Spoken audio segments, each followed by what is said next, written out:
মোহতারাম হাজিরিন, আবার অনেক সময় আমাদের কেউ কেউ আমরা অনেক সময় এদিক সেদিক চারদিকে তাকানোর পরে আমরা বলে যে আমার বাইরে এত কিছু, আমার কি আছে, আমার কি আছে, আমার ভাইয়ের এত কিছু, এত সম্পদ, আমার ভাই আমার কি আছে। বলেন এই জাতীয় অবস্থা, হালত আমাদের অন্তর সৃষ্টি হয় কিনা, হয় কিনা বলেন? হয়। এই জাতীয় অবস্থা যখন সৃষ্টি হয়, আমার নবী তার ওষুধ দিয়েছেন, কারণ আমি যাতে না সকল বান্দা না হই। অত্যন্ত আফসোসের পরিতাপের বিষয়, আজকের পৃথিবীতে উম্মতে মুহাম্মাদের তানাজ্জুলি অধঃপতন,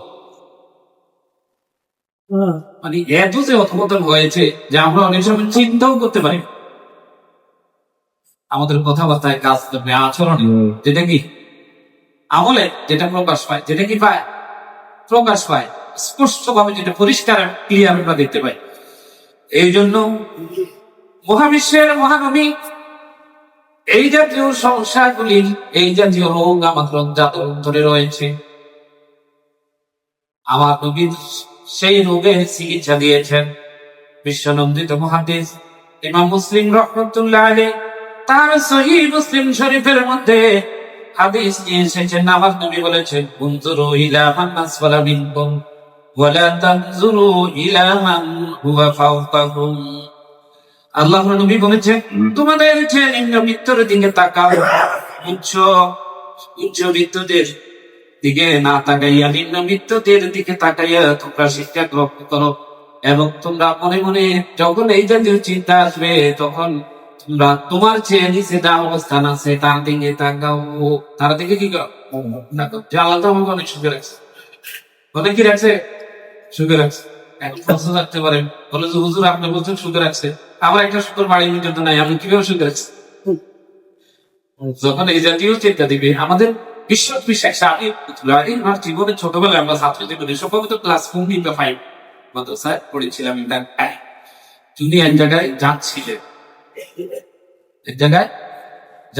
যাওয়ার পথে ওনার একটি জুতা হারিয়ে গিয়েছিল। এক জোড়া জুতার মধ্যে একটা হারিয়ে গিয়েছিল, এখন একটা জুতা দিয়েছিল, মন খারাপ হয়ে গেছে। কিছু দূর যাওয়ার পর তিনি একটা মসজিদে গেলেন। মসজিদে যাওয়ার পর মসজিদ থেকে বের হওয়ার সময় দেখলেন যে একটা লেখা মানুষ, যার একটা পাও নাই, সে বের হয়েছে। সুবহানাল্লাহ বলে, এটা বিশাল শিক্ষা আমাদের।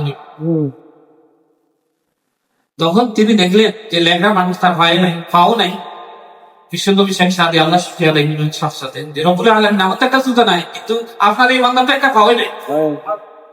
সুবহানাল্লাহ বলে, আমার সম্পদ নাই, কিন্তু এমন অনেক বান্দা আছে যাদের চোখ নাই, চোখের মতো নিয়ামত নাই। আমার সম্পদ নাই, এমন আল্লাহর বান্দা আছে যার দুটি হাত নাই, এমন আল্লাহর বান্দা আছে যার দুটি পাও নাই, এমন আল্লাহর বান্দা আছে যার কি সারা জীবন কোনো জিনিস শুনতে পায় না, পায়ের নাম শুনতে পায় না। যে আবু বলে ডাকবে, আবু বলে ডাকছে, তাকে যে সুন্দর পরিভাষায় একজন মানুষ ডাকছে তার বন্ধু, কিন্তু সেটা সে শুনতে পায় না কোনোদিন। এই জাতীয় মানুষ আমাদের সমাজে আছে কিনা? সেই তুলনায় তো আল্লাহ আমাকে কি রাখছে বলে, আমার নবী দেখছে কি সুন্দর দিয়েছে। বলে তখন উপর দিকে তাকাইবেন, তখন কোথায় থাকো? নিচের দিকে থাকো। যে আমি তো একটা সোসাইটিতে একটা ভালো অবস্থানে আছি, কিন্তু যারা মনে করেন রাস্তার পাশে